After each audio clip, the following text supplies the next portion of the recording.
Hello, everybody, and welcome to, I believe this is going to be the final episode of Let's Interview the candidates for the Dragon Age Season 3 campaign. Last but not least, we are here with Tommy, also known as Urzvan. Thank you for having me. I'm really hyped to be here. And as you can see, Tommy has selected as one of his interview choices is the one and only Logan, aka Lucky Jack 20. Hello, everybody. Hello. So, Lucky Jack, why don't you go ahead and take it over from here? All right. So, tell me, what do you find most engaging in a tabletop story? Like when you're setting it up, do you find characters, the history of the history of the world that the story is taking place in, where in the world is taking place, things like that?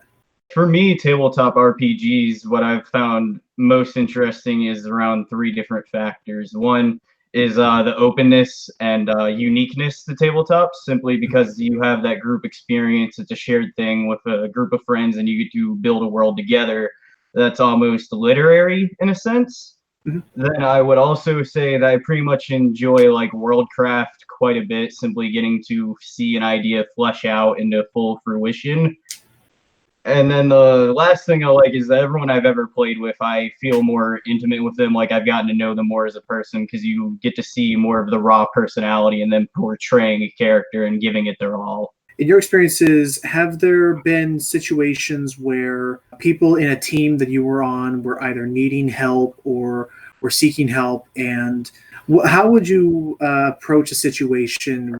Okay, so like if I'm playing like a video game with my friends or anything like that, I always try to see what they're doing and see where the point of contention is.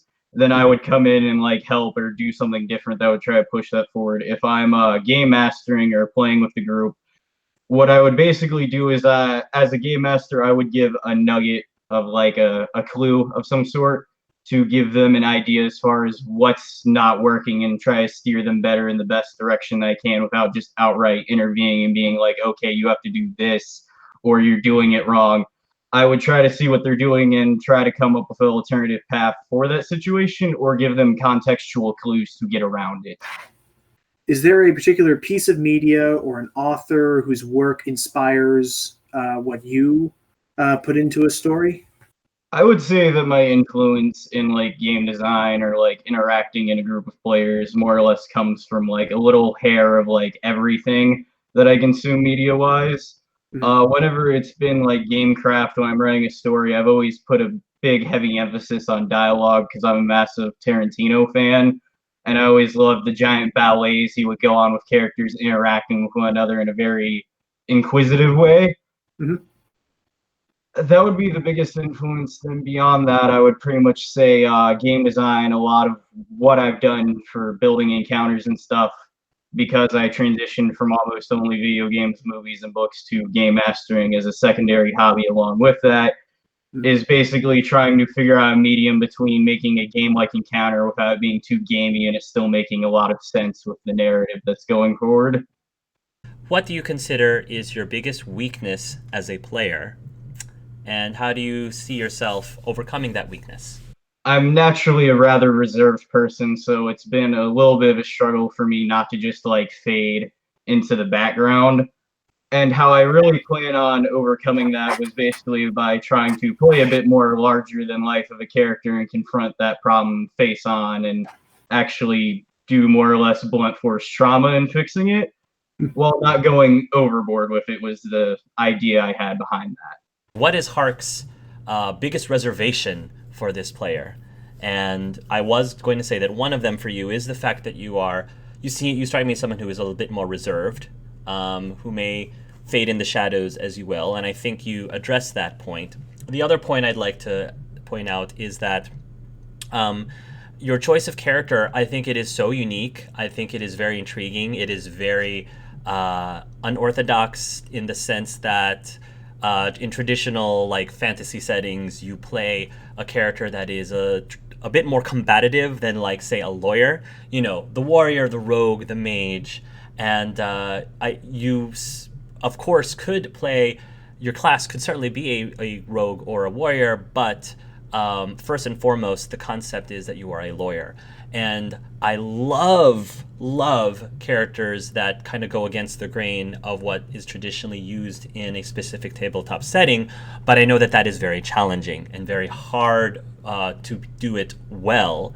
And so my reservation is just wondering, Tommy, if it's something that you really can pull off, if it's something that you can really make interesting, and would you be able to hold your own with other players who might have more traditional, like, combative, like, type of classes or players? Knowing that that is my biggest reservation for you, what is your response to that? Well, I'd say that's a very founded concern, simply because, like you said, it's so unique and so different to like what's traditionally done. I think my experience as far as being a game master more or less behind the screen and like weaving encounters would help me out quite a bit with it. What I would do to combat is I would basically try to play up the strengths that I have for the character quite a bit. Like the voice I did in my intro, I really do plan on holding that for most of my character dialogue.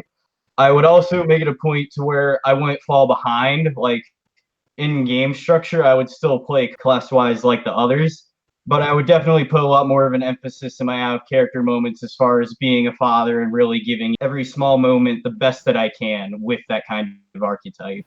Simply because it's rather refreshing to be something different and add a lot of texture and color to something that wouldn't have had it otherwise. And tabletops is a great medium to do that with, in my opinion.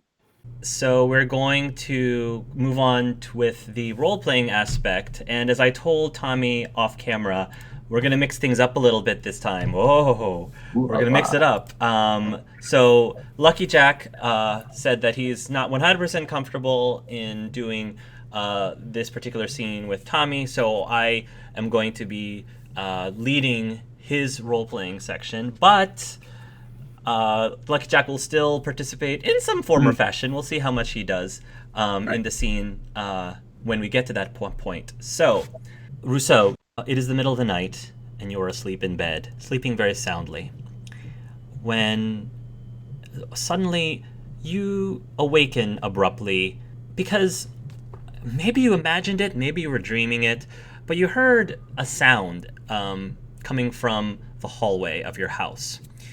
And as you wake up, you can feel the moonlight cascading down your face. There is a slight breeze as there is a window next to your bed that is slightly ajar open.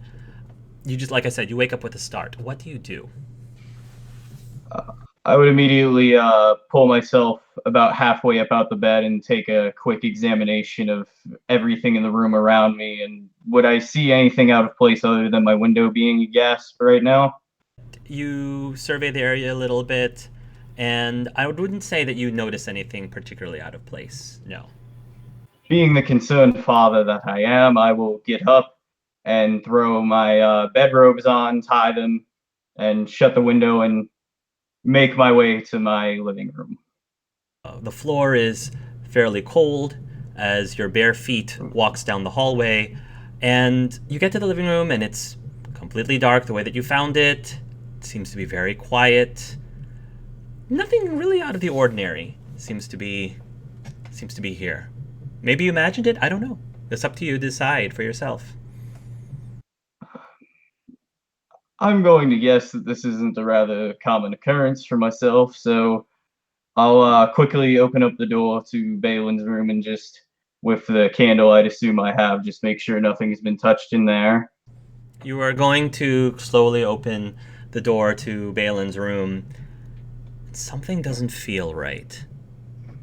The shadows that are cast coming from the furniture and the light of the candle seem to... Something seems off with his bed. Because I don't want to abruptly wake him up, I'm going to very slowly make my way there and just kind of pull the cover up a little bit to see if I see anything. You go over to the covers and you pull it over, and your son is gone. Oh dear. Balin! Balin! You shout for Balin's name, hoping that you hear a response. There's nothing but eerie silence. I'm immediately going to go to my room and get better dressed and grab a lantern and patrol around the house, screeching for my son's name at the height of my lungs. Balin! Balin, come on, Daddy's here! You make your way back to the master bedroom, and to your deep surprise, there seems to be something on the pillow of your bed that you had just slept on that was not there when you woke up moments ago. It is a dagger that has been stabbed through the pillow with something that looks like a parchment that's sort of been attached to your pillow with this dagger. I'm going to very slowly observe the dagger and take another look around, making sure nothing else is out of place. I'm going to slowly grip it around and pull it out the pillow and unravel the parchment. You grab the dagger. The hilt eerily still feels warm to the touch, as if someone had just freshly had their hand around it. And when you pull it out and you unravel the parchment, there seems to be some writing in it. Very neat writing, written in script. And the letter is as follows. Russo Allren, happy to see that we have gotten the attention of such a prestigious man of your caliber. Meet us near the edge of the Brazilian forest, right by the ruined walls next to the gnarled blackberry bushes, at 10 o'clock p.m. sharp, tomorrow evening. If you wish to reunite with your kin, come alone and unarmed. Should you inform the authorities of anything surrounding the disappearance of your son at any point during this gentleman's agreement, I assure you that his absence will remain permanent. There's no signature, it hasn't been signed by any person, but that is what is written on the parchment. I'm going to immediately kind of drop to my knees over my bed and God dang it. Okay, I have this. I can do this. Damn it, my baby boy needs me. And then I'm going to toss the dagger aside. And before I head back to bed, I'm going to head to my desk and write a letter saying, if I don't turn up, this letter lets you know that I went missing in the Brazilian forest. And I'm going to hide it in my bedroom so as I don't inform anyone else. But if they come looking for me, eventually they would know where I was. And I'm going to very briskly work my way through the rest of the following day. You get through the day as quickly as you can, though it is probably the longest day of your entire life. But finally, the sun sets, and you realize that in just a few hours you would be making your way to the Brazilian forest at the exact location that the document had informed you. You get over there.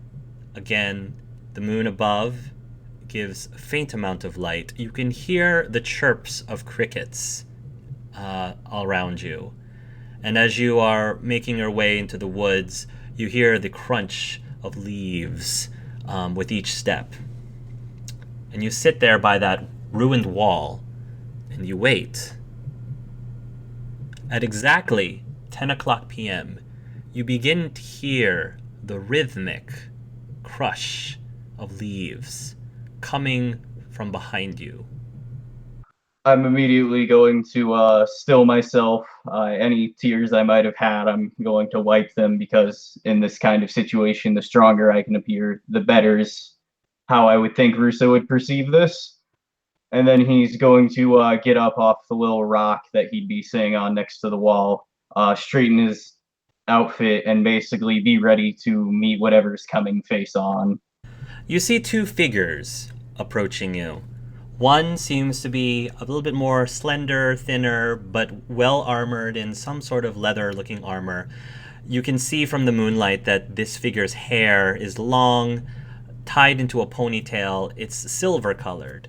And next to him is this rather larger figure. It is another qunari, and by qunari is in the race, qunari, or a Talvashoth.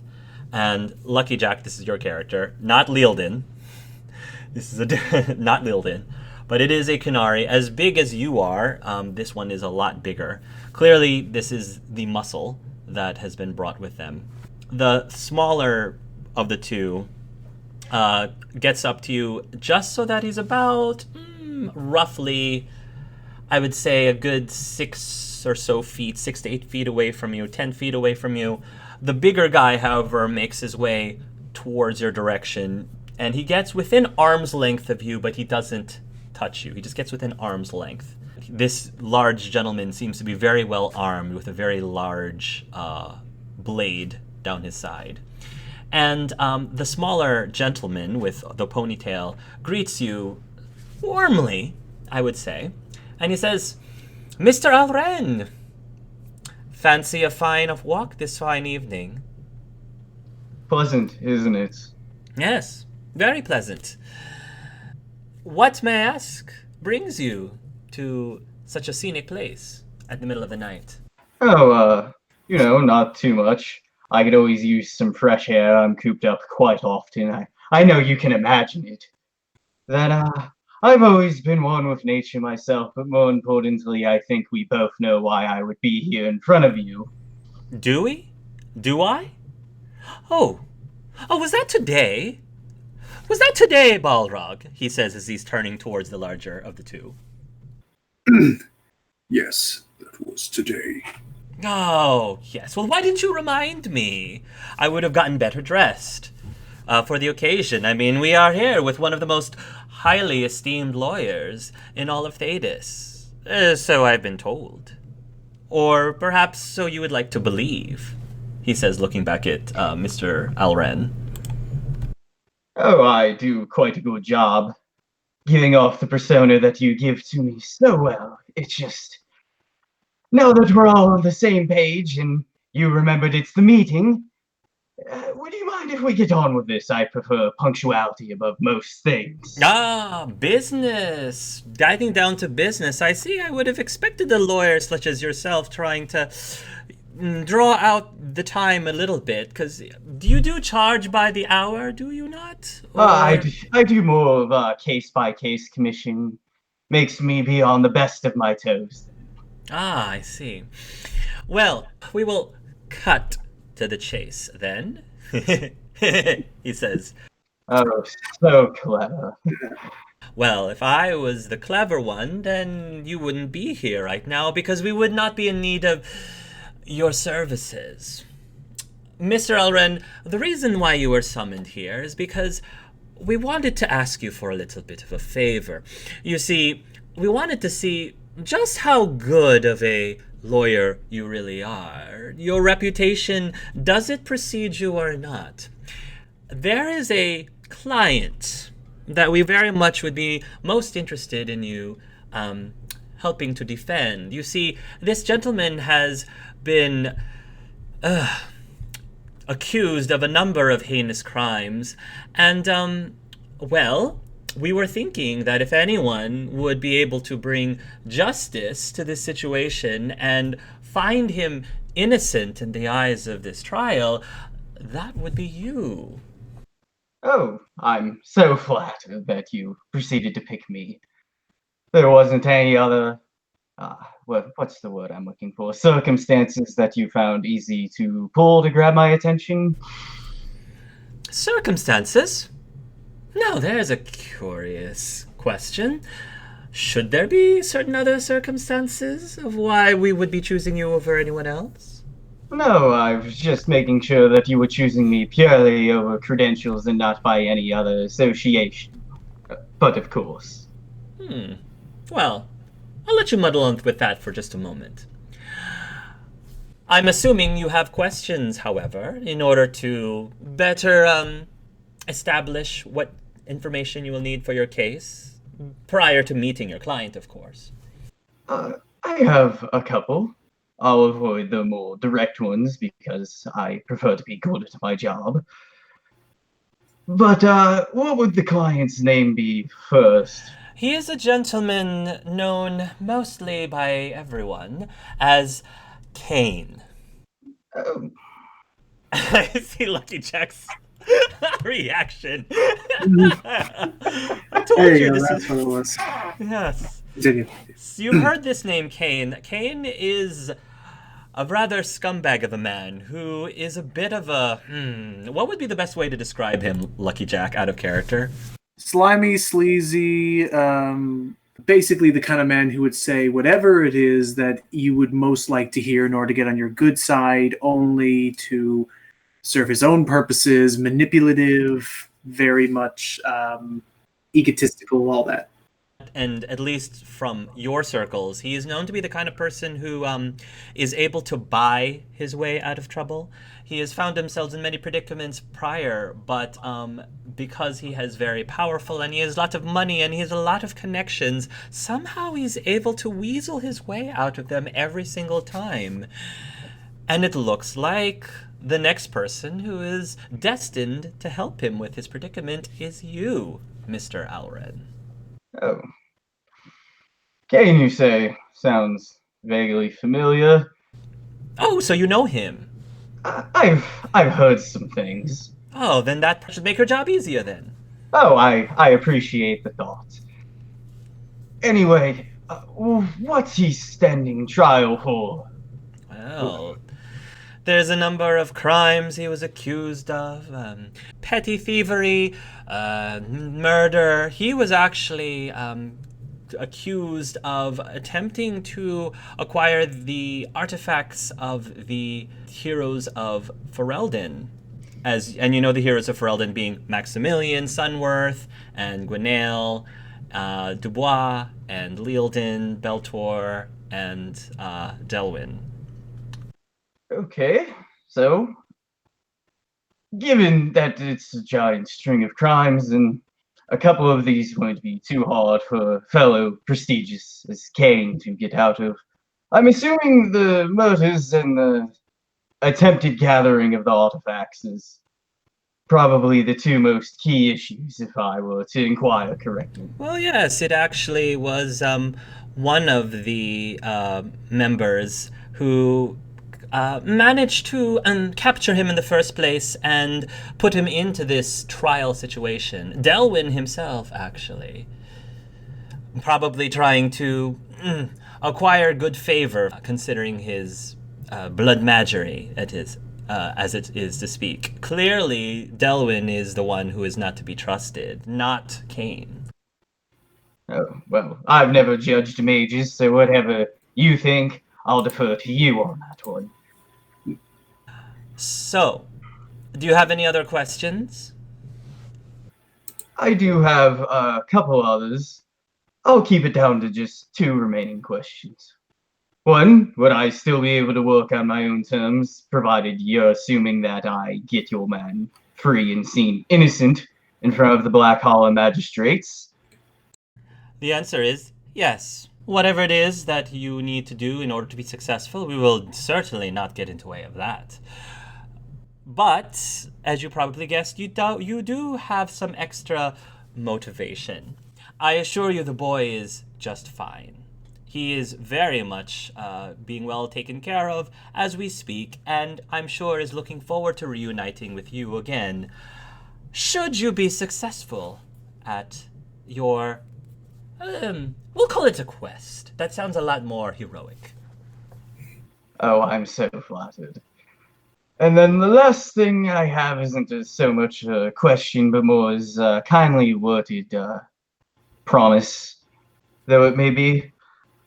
And I'm going to very slowly come up to the smaller figure and basically push him back a little bit, then turn directly in Balrog's face, and then the best that I can look to be threatening and kind of like buck my horns onto his a little bit, and then yell, "If I see as so much as one damn scratch on my boy, I will hunt you if it takes me 1,000,000 life cycles." Off the top of my head, I was probably going to have him like try to make some other sniper mark back, something like As amusing as that would be to me to see you try, the boy will not be harmed. Good. I'll take your job, but I want written updates on my son every day till the trial, and then I want a third-party location where none of us would be for me to pick him up. I think those are fair enough terms given the circumstances. Balrog would turn to the shorter one for like some sort of like confirmation of is this something we can do? Should we go with this or kind of thing? The gentleman will nod and say, I think we can work with those terms. It's a deal. And he goes to hold out your hand, but then he just kind of does a little, Balrog, shake the man's hand, please.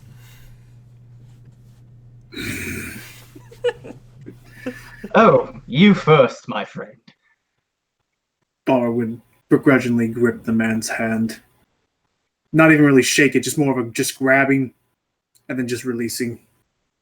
As you go to release, I'm going to grip and then give a very steeled look directly into your eyes, like what I said. I meant 100%, then let go. Balrog would probably, at that point, kind of be...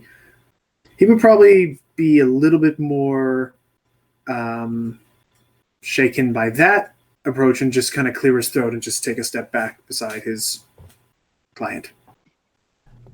With that, the client will then nod at Balrog, and Balrog, with a swift movement, will, I'm going to say, knock out Russo on the back of his head, and you will not wake up until the next morning.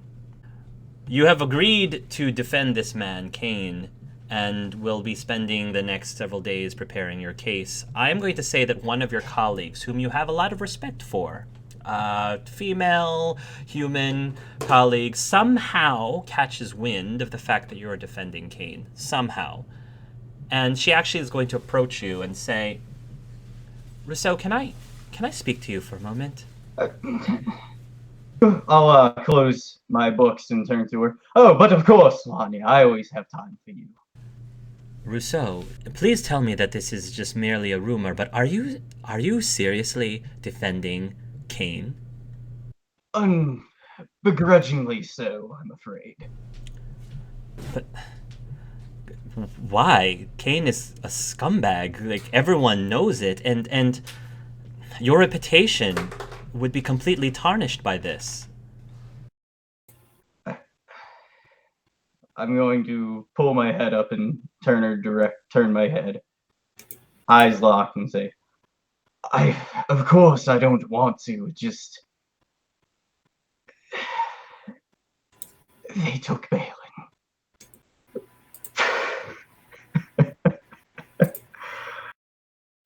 I know, it's just... Saving my boy means more than being a successful lawyer, doing right in the face of my broken family, or anything. If I can get Balin off and work an honest life the rest of my days, that would be all I really need. My reputation comes second to him. He was the one that pulled me out of the dark, and I can't lose that.